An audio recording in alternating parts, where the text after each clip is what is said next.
Carraaqqiin dhuunfaa jireenya dhuunfaa fooyyessuurra darbee namoota 70f carraa hojii uumuu akka danda'u ani ragaadha jedha dargaggoo Teediroos Asraat.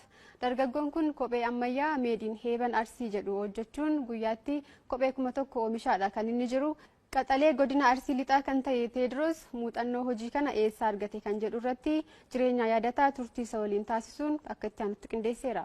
Dargaggoo Qaxalee hojjetaa baankii ture anoof qofaaf hin taane namaafis ta'uun qaba jedhee hojii gadi lakkisee daldala kophee eegalee har'a immoo kophee daldaluurraa oomishuutti ce'ee muuxannoo isaa yaaffanneerraa nu hordofa.